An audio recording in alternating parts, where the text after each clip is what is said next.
Greetings and thank you all for joining us for this RevOps Live. Today we bring you an exciting conversation on aligning marketing and sales for better ROI. I'm Mike Nee, I'm the CMO of Openprise. I'm here with Alex Boyd, the mastermind behind Revenue Zen, and the authority on LinkedIn marketing. And during his day job, investor, founder, and GTM operator. Together, we'll explore the importance of data-driven alignment, benefits of customer-centric approach, and given we're here with the master of LinkedIn, dive into some of the insights of LinkedIn as lead gen tool. Can't get the marketer out of me, and how it fits into operationalizing your ABM approach, strategies, and creating unified revenue goals. So let's dig right in. So, Alex, you've often emphasized the importance of data transparency. Can you explain a little bit of why having a single source of truth is crucial for aligning marketing and sales teams, and how companies can achieve this? We're just going right in, man. Love it. I think maybe the first thing to think about is accepting that you'll never get it perfect.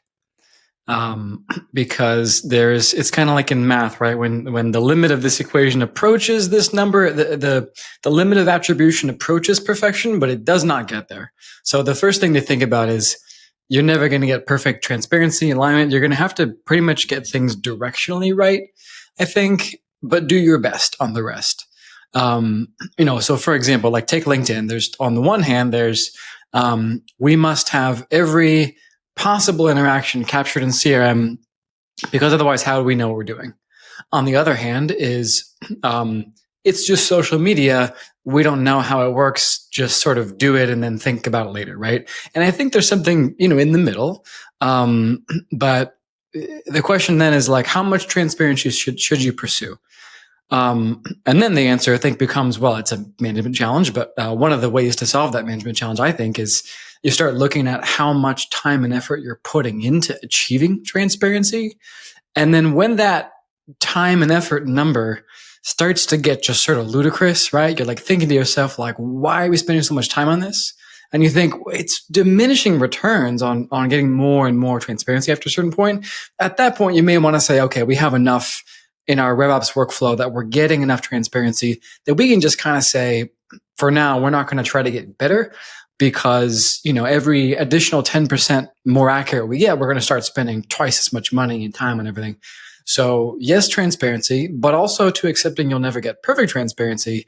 And then also a little way of knowing, how do you know when you've gotten enough transparency is, well, you start, the diminishing return cycle starts to kick in. So that's kind of how I look at it. But, every org is different. Every emotion is different. Those are just sort of some general principles I look for. Well, and frankly, as a CMO, I've often relied upon my ops person to tell me where that line has to be. I mean, I'll ask for the moon just because more information, I can always use it, but I am absolutely unaware of the cost, right? And so the question I often get back, and I think is always a good reminder, what are you going to do with this? What action can you take from this information? And I think that's always been a good reminder back to me. Although, just one follow-up. Are there any tools or platforms that you've seen that you guys use to achieve this type of data transparency? Or has it really been a mix of each tool is giving you data that you can feed into, a warehouse or something? Good question. I guess it depends what size of org you're at. So, a lot of the type of my experience mostly is in sort of the earlier mid-market cycle and the startup cycle where you're implementing things for the first time. You're not really putting in a data warehouse. You're trying to get sales forces built out as possible, things like that. But yeah, to your point about relying on ops and knowing when to say no to things and what you're going to do with it, just that is wonderful. One of the first things I told our sales ops manager when at my last company when she was implementing something to try to get this right, is I said, whenever somebody asks you to create a new field or anything, ask them what they're going to do with that and wait for a good explanation before you do it. So yes to that. In terms of tools, as a head of sales background, I'm always thinking about look, CRM should be where things live if at all possible. I see a lot of Salesforce for CRM, HubSpot for marketing, and there's sort of like a dual source of truth type of thing where it's look, some things just don't need to be in CRM yet. They should go in the sort of data lake that is HubSpot. In all those cases, I can see arguments, right? As long as there is something clear that everyone knows, fair enough. Here's an example, right? Take the LinkedIn example because that's very familiar for us. You have all of your contacts in Salesforce. You have all of your leads. You're working in Salesforce, but then what do you do with the mess of hundreds and hundreds of engagements that are getting blasted into Salesforce or HubSpot per day from an integration like the one we built, where we take everything on LinkedIn, pump it in? Okay, do you want that in Salesforce? Well, maybe not, actually. You might not want all of that, or you might want it in like a different record type or a different lead source dropdown, or you might just want it in HubSpot waiting to be dipped into, right? Well, okay, well, when do you access that other source? Depends. Maybe if you're like, okay, this new lead came in, whenever you get a new lead, some workflow checks HubSpot to see if there's something in the data lake that matches, and then you bring it in at that time. So, right, you have examples of like, yeah, Salesforce source of truth, everything's got to be in there. And then I also have some pushback of like, well, maybe we should keep our source of truth kind of clean. Like, what if it's just so messy you can't work with it? So I'm not a purist about it. I like to try to keep things clean and truthy, but truth doesn't necessarily mean everything under the sun must be there. Keep stuff in other places as long as just sort of everyone knows the simple system of how to We access it. see it across the board as well, especially as we've dealt with mostly mid-enterprise and larger. People do want the source of truth in places like whether it's a CDP on certain types of data. CRM is certainly one, but the basic SFDC tools can be a little challenging and certainly very consumptive of your processing power and memory if you're not careful in terms of using those tools. And so often we see tools like an Openprise or whatever helping you orchestrate and unify some of the data across all these things. But in RevOps, we all know the culture, the data, all this is all part of how you get that right alignment, and the right tools can certainly help. Mm-hmm. Let's talk a little bit about the customer journey, though, because I think what's interesting when we were talking was when you think about transparency and shared data, right? Things like LinkedIn is interesting because it's not just for marketing or sales; it's across the entire journey. Let's take a step back and actually get a little bit into your campaign focus around customer success journeys. Personalization, so key in account-based marketing, account-based sales, whatever you want to call it. Yeah. Can you share some strategies of how marketing and sales teams can really personalize that outreach? And then we'll talk a little bit about what that means from an operational standpoint, because when we think about breaking down silos, we have these tools now. And how do we, this is just an example of what ops is going to have to deal with. Yeah, definitely. When you think about personalization, right? If whether you're in marketing or ops, hopefully at some point you've closed deals or you've prospected or you've at least empathized enough with sales to know what that's like. And if I say, okay, salesperson or salespeople, personalize your interactions. Well, okay, big ask, right? What does that mean? Does it mean probably one of the funniest examples is I just sort of at one point gave a blanket instruction to a sales team a while back to personalize, and then one SDR found the prospect's SoundCloud account and then commented on it in her outreach. I was like, okay, we should have specified that's a little bit much. Like that's not really what you need because it's not relevant. It's not relevant to what you sell. It's just sort of, it's meaningless personalization. So meaningful personalization. Okay, now how do we get things that are relevant? I think we're bombarded with attempts to give us meaningful personalization. A lot of it can be kind of snake oily. There's a ton of, it's like most intent data doesn't work, but there is a lot of intent data that does work. So LinkedIn is an example, right? There's a lot of meaningless intent data. I saw you liked this post on cats. Do you want to buy this enterprise resource planning software? Not relevant, right? I saw you like this meme. Doesn't matter. But I saw that your head of marketing wrote blah, blah, blah on my CEO's post that indicated to me that you might be thinking about Y topic in Z way. Is that the case? Are you looking at it some other way? Ooh, now we have a good question, right? So were you to be able to get meaningful personalization into CRM, CDP, wherever it is, you would then have to train the team to act on it. And obviously, like I said, train them in a way of like what counts as meaningful. It's not liking memes on social media. It's do they interact with a meaningful thing?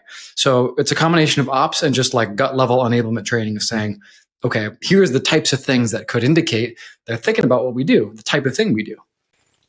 Well, I mean, you hit upon a point. I'm going to ask you to expose like a play, Like, let's talk about a Yeah. data-driven play. You hit one, which is maybe there's some type of trigger that's coming out of LinkedIn. Yeah. And this is one where whether it's scoring their context, watching for upsell opportunities, like a CEO post to your point, let's lay out a play for a little bit. And then we'll come back a little bit. Where does content play and how does an operations person have to think about what would they do now to fold this into beyond sort of CRM, but how does it fold into CRM and your go-to-market motion? Good question. So the content is like this very sort of, to an operations person, like more woo, right? It's this like content is almost like the new agey side of things. So how might we quantify it? Well, executives posting on LinkedIn are going to get a lot of things you can't track, namely impressions and views, and then some things you can, like comments and DMs and follow-ups. So, for example, were you to get your executive team posting on LinkedIn, and now you have thousands of potential engagements with partners, prospects, even candidates, right? For like recruiting, that helps too. You can then have something to sift through to create a model around. Some of the customers of Aware are working with their ops teams to create lead scoring models based on when a prospect's organization has engaged with a post at their company enough times. And then that's a lead scoring model that currently doesn't exist, right? Who do you know that has that model built where like someone gets a ping when someone's liked a LinkedIn post enough to like just cool new stuff. And that's just a trigger for sales to go and say, let me look at that, look at what the posts were they liked, who did the liking and commenting, and then just intelligently take action because, all right, head of marketing liked one, director of demand gen liked another, and then the HR specialist liked yet a different one. And then what were the posts? Then I have to create a narrative around what might they be thinking? How do I approach them? Do I hit up the VP and say, I saw your people doing this? Those are the questions that have to be handled by an expert. But Ops is right to say, give me something, and marketing should do better than just chalking it up to pure brand awareness that you can't track, because you can do some of it. So those are some ways I would make content less new agey, is to say, bring interactions with content into CRM. For example, that's one. You asked for other examples of plays. Logging DMs with prospects in CRM and automating the addition of those leads or contacts into ad campaigns based on the fact that they have interacted with sales on LinkedIn. That's wait. So how are you pulling the DMs, by the way? Just a little bit on the side. Like, where's this data? Where are you getting it from now? So in the case of Aware, for example, if your sales team installs a Chrome extension, then we're just simply able to see that you DM'd this person, falls into the knowledge graph, match it with the CRM based on the exact profile URL or first last account. Then you have the interaction logged as a completed task. So certainly ops needing to stay on top of how do you start pulling and tracking these type of signals. Perfect. Yeah. Thank you. So sorry, I didn't mean to get into the play, but had to ask the ops question there for a second. Yeah. Those are two. So like tracking content interactions, and then sending those to sales, tracking DMs that are occurring and adding those to ad campaigns. There's some people are just saying they'll do lead magnet drops. So I've had one, for example, I dropped a lead magnet in a post. It got 1,000 interactions across different sources. So across unique people either commenting, DMing, or otherwise requesting access to it. That's a lot of people. So I needed to like loop in other people to kind of come in and help with that, and then log those all in a campaign. But it was easy because they were all in CRM, so we could just kind of bulk add all those people to a campaign. Which enterprises should be dropping more lead magnets and then easily following up with all those people? Like, we're buying all these content syndication leads that really don't convert to much, but where you could be just doing like a nice organic piece of content that gets hundreds of engagements, and your sales team can have a field day because they're right there in CRM. So those are three plays. The limits of creativity with this are no bounds, right? Like, I've seen people come up with all sorts of awesome plays that I haven't even thought of, but those are some that come to mind often. And as a marketer, I'm absolutely taking notes. You see me look down once in a while. Yeah.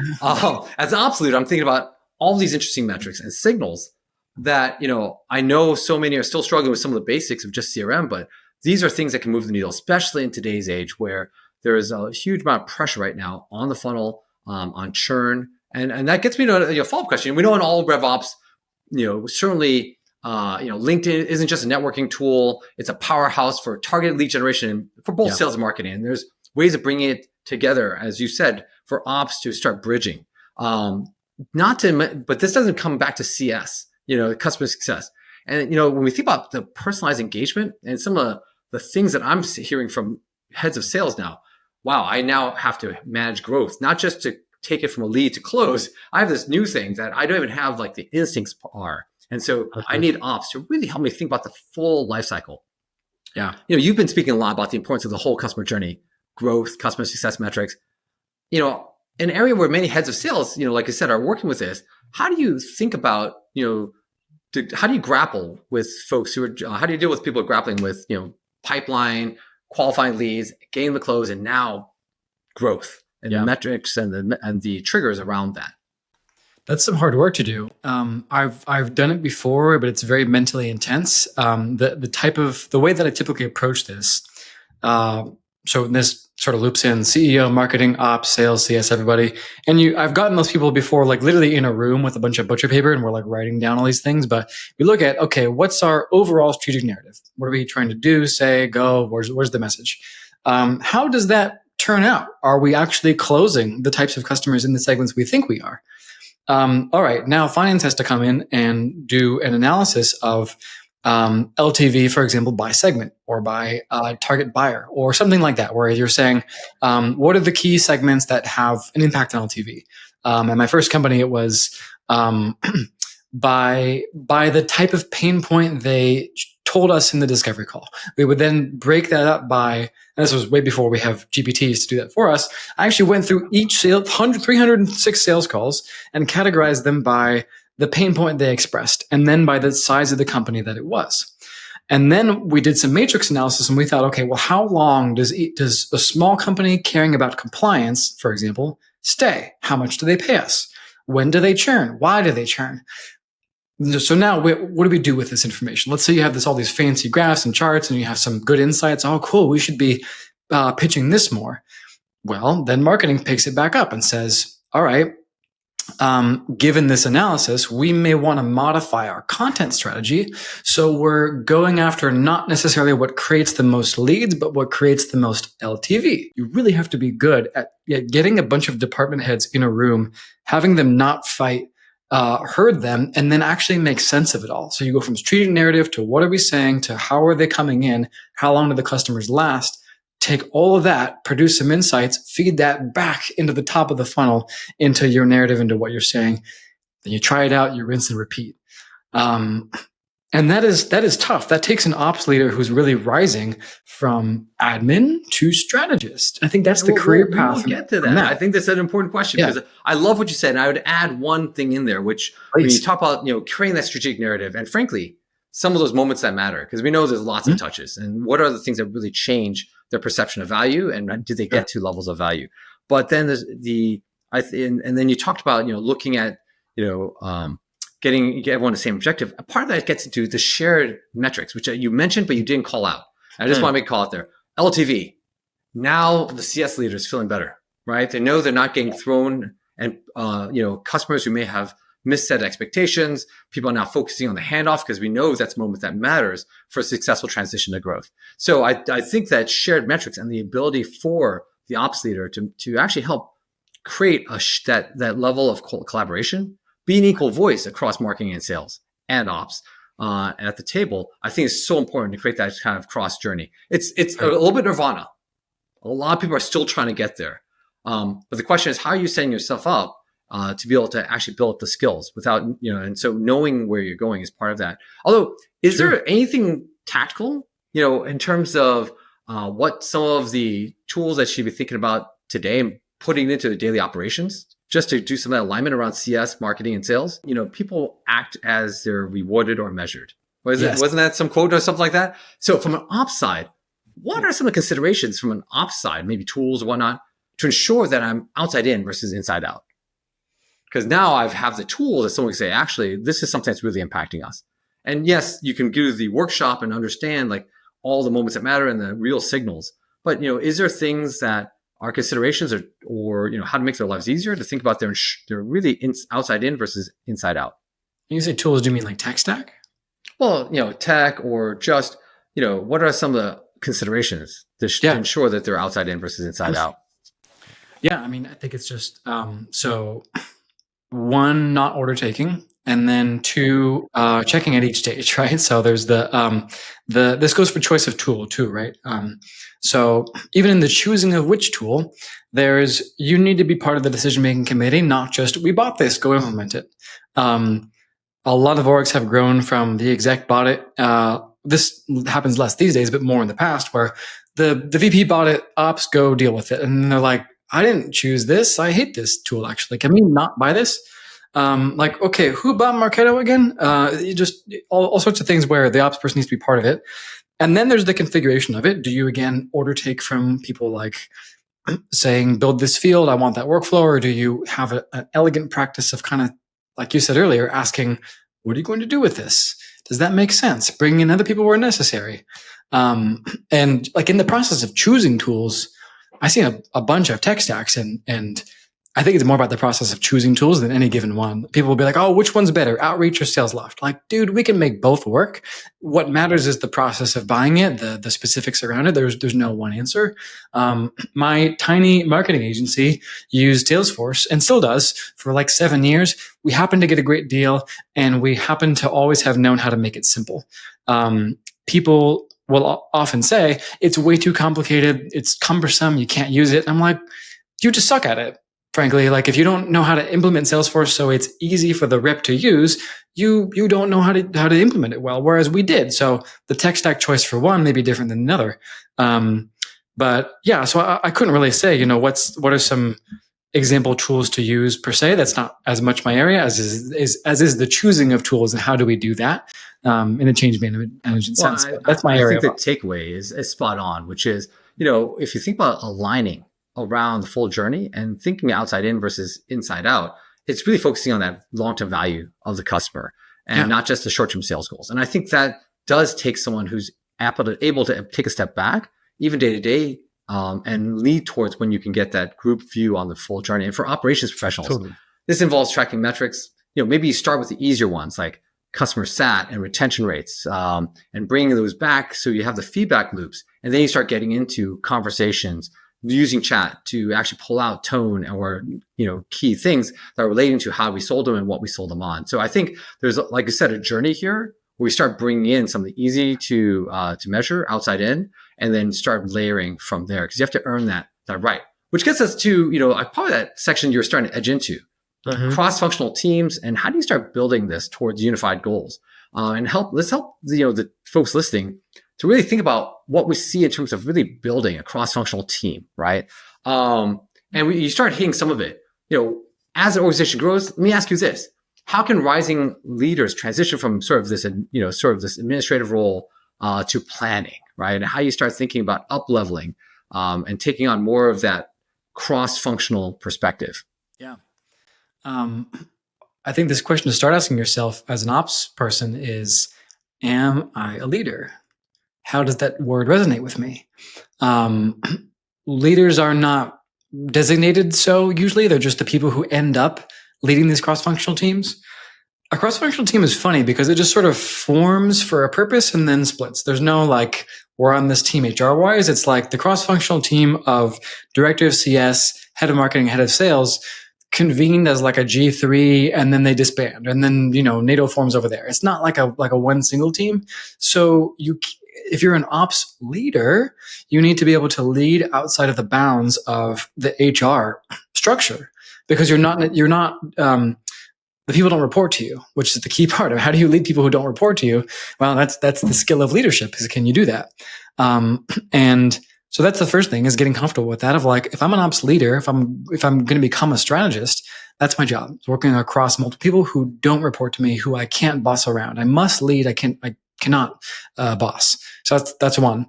And then we've been talking about pushing back, saying no, being polite about that, being diplomatic about all those things. Sometimes hard to get the CRO, for sure. Yes. They know how to get their way. They especially, the CEO, I find less. The CEO is more likely to just be like, I'm too busy, do it your way. The CRO is more likely to be like, no, this is my whole thing, like kind of my kingdom, my way, I've noticed. There are definitely exceptions. I love those exceptions. But hopefully the CRO can also be brought on board where this is my favorite way to do it as an ops leader. You don't talk about what you want or what they want. You talk about what yields the best LTV, what's the best for the organization. You make it about the perspective of the overall goal, so it's not about you, and you can't be essentially like accused of having sort of personal preferences and motives into it, because it's not about you. It's about the reporting shows that these types of customers have a moment that matter of this CS rating and this onboarding metric, and that it tends to yield the greatest LTV. That might yield a tool decision of switching tools, because this tool can't capture that other moment that matters quite nearly as well. So it's not about I like that tool, you like that tool. It's, well, we know this is the customer journey and what yields the most LTV. This tool has way more capabilities in tracking that. I never said I want to do it. It's not my thing. This is what we've all agreed is what we want. That tool just naturally is the one for it, right? So we're taking us out of the equation and making it about the overall goal, and that really is leadership, I think. Well, let me take it back into sort of the product side. I'm an old product guy. And if a RevOps person thinks of themselves as a product, right? What are the skills and experiences that become like parts of my feature set that helps me actually have the credibility to take on something, moves from sort of order taker? I'm just become the IT service desk. And I don't know how many ops people I hear complain about that. To being able to be a little more trusted, to push back, say no to things because we actually are trying to achieve something. Let me help you think about what around the corner of what we need to do. Like, is there a couple things, skills, experiences that should be in everyone's back pocket? Yeah. Well, first, this is way easier to do when you first start with an org. It's way harder to someone else's CRMS is not an easy thing. Well, it's that, but it's also when you start as an ops manager, do you set the expectation like from the interview process that you are a strategist and leader, or that you are service desk, right? So it starts early with that. You can, and I've seen this go well, like stay within your org and then rebuild trust. If that's the case, great. Do so slowly, right? Try this on smaller things, smaller projects, build more trust and smaller wins. Get everyone kind of thinking and feeling and saying, so-and-so like really nailed that, whatever small project it is. Some examples are like don't hide, and you have to convince other people that you've changed, right? If you've been an order taker, you have to change things. You can't be so like focused on your kingdom, your preferences. For example, one time I was in a consulting capacity, and then the VP of sales and the sales ops manager were on a meeting with me. And I said something that was just like, okay, based on X, it seems like Y. And the sales ops manager did this. Like, you can't see it if you're not watching the video, but he furrowed his brow like noticeably. And I said, so-and-so, did you have something you wanted to add to that? And he turned off his camera.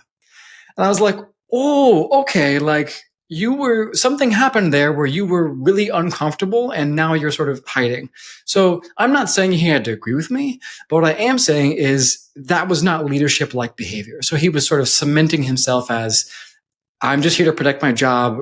That person's never getting VP until they go to a different org and then just change the whole way that they approach things, right? So that's a very concrete example of like, I noticed in real time, this person was kingdom defending, uncomfortable, like not really doing that listening we talked about, where you just sort of are open, listening. It's not about you. It's about overall, it's about LTV. It's about growth.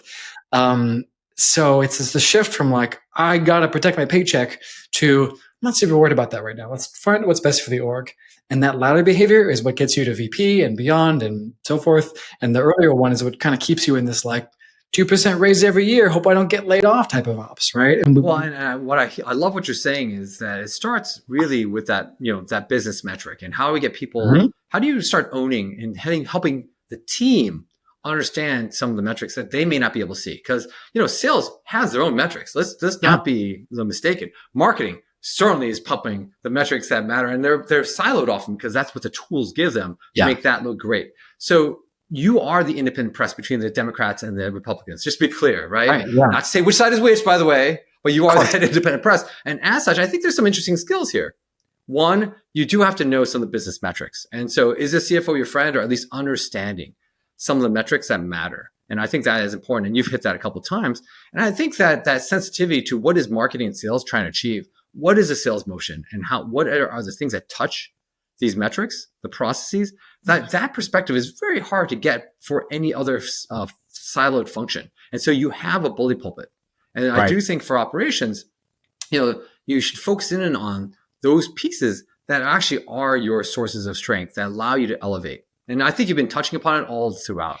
The thing is, goal. We talked about the metrics. Let's talk a little bit about unified goals. In your experience, what are the biggest challenges customers face on when setting up sort of more of these unified goals? Because we've been hinting around it. We know we want to edge to it.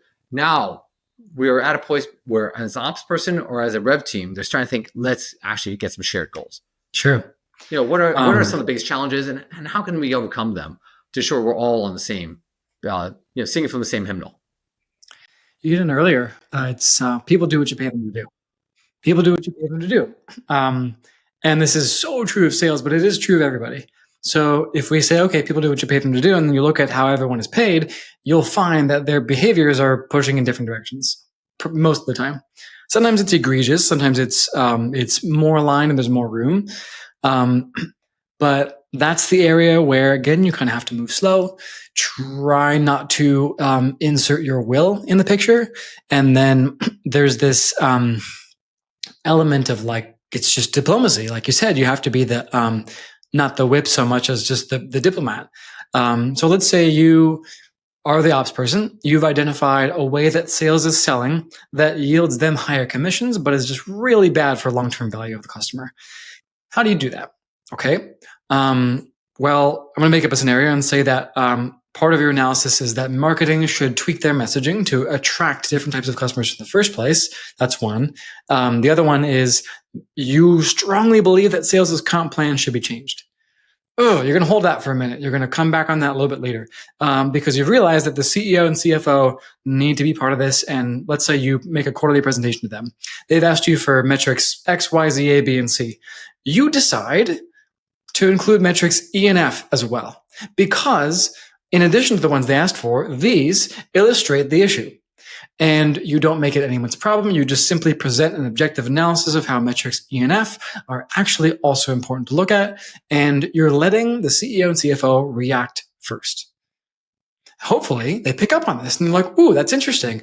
What does that mean? And then you kind of let them run with it more. This is assuming you're a director and you're not the C-level person. You're not the VP RevOps. So you let them run with it more and you try to make it their idea. Whenever you're doing something that's bad for one department's paycheck, try not to make it, it was my idea. I was the one who wanted them. That's really bad. Then you're going to make enemies. So the diplomacy of RevOps is, how do you not make enemies when something that's right for the company negatively affects one department's paycheck? That's a tough thing. And you have to go slow. Make it somebody else's idea is my best. That's my secret corporate politics. Super pragmatic, by the way. I'm feeling warm as you were talking. I had the warm, oh man. It actually brings me back to where my old manager. I started in product, right? And the secret being product is you're not going to, you certainly are not the expert always, right? Yeah. Even if you are, you should never be the smartest guy in the room because you are there to make everyone else successful, right? You are the one that's bringing the product out and you're reliant upon everyone else. And I think that's so true here where the ops person is actually almost like product manager of the go-to-market motions, and it's exploding. You have a lot of them now. Yeah. It used to be simple. This is a much more complex job than it ever has been. And hence the rise of this role and the importance to be almost like that product manager. You don't have to be the smartest guy in the room. You shouldn't be positioned that way.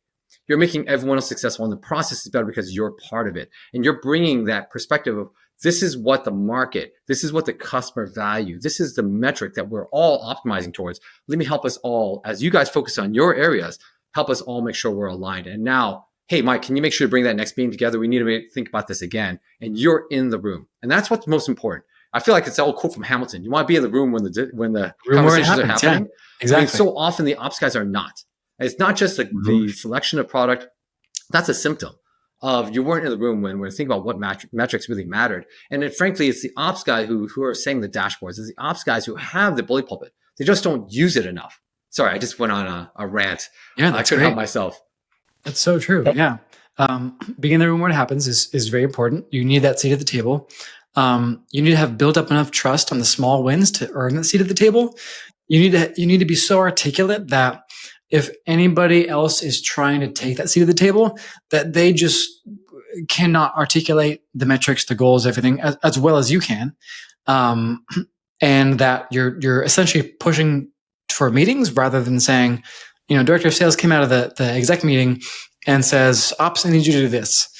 Nope, you're getting back in that meeting basically before you do anything. And people just need to learn that their lives are going to be easier without you saying anything if you're in the room where it happens. So again, well, I certainly want to draw, and you want your data to help draw the conclusion versus you having to point people towards it.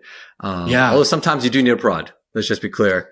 Occasionally, but like, it isn't RevOps ideally like 80% Tai Chi and 20% boxing? Like, you usually want to use their momentum and the CEO and CFO's momentum.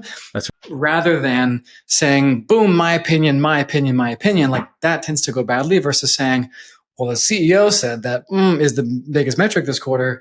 Here it is. Here's what's contributing to it. I'm just going to let you make your own call, right? So it's not about you. It's about your sort of redirecting organizational momentum toward, as you said, being the PM of the go-to-market motion, which means as little friction as possible, as much just smoothness, as much just like overall joy going around sales, marketing, and CS as possible. If you make all those people just like really, really happy and joyful in their jobs, your level of just organizational control, and I don't want to say power, that's the wrong word, but like influence will rise dramatically. I know we're way away from tools, but I really think that RevOps is not primarily a tools job. It's primarily a relationship and influence management job that happens to involve tooling. If you miss that, then you're help desk. If you get it, you're strategy. And data. I mean, you have to think back to where your sources of strength are. And part of that is bringing the metrics, is bringing that insight into the shared processes. People think people process in systems. No. And actually, to me, especially for ops, it's data, right? Processes, and then now you're getting into systems and people. But it really, you have to think about where your sources of strength are going to be. We're moving towards wrapping up here a little bit. Let me just give you a second here. We've been talking around alignment. We went deeper a little bit in LinkedIn. Thank you for giving me some great pointers there. But then we started really talk about the journey and really where ops was really their charter, which is to break down some of these silos so we can think about that journey and how do you get there. Anything you'd like to stick in that we weren't able to cover? On breaking down silos,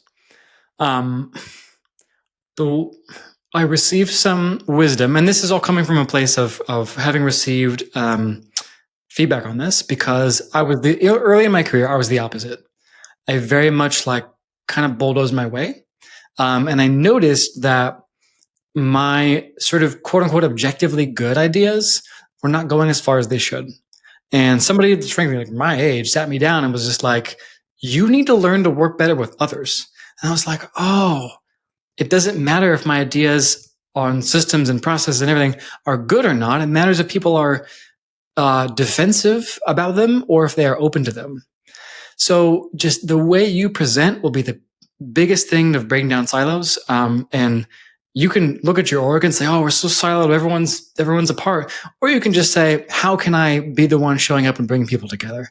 And that's, to end on a very new agey take, but like that's how leaders look at it versus that's how just people who complain about their jobs look at it and don't move up. So the leader is the one who's not complaining about that. The leader is the one saying, if I'm going to stick around and not leave this job, I'm going to be the change. I'm going to be the one looking for ways to make this easier.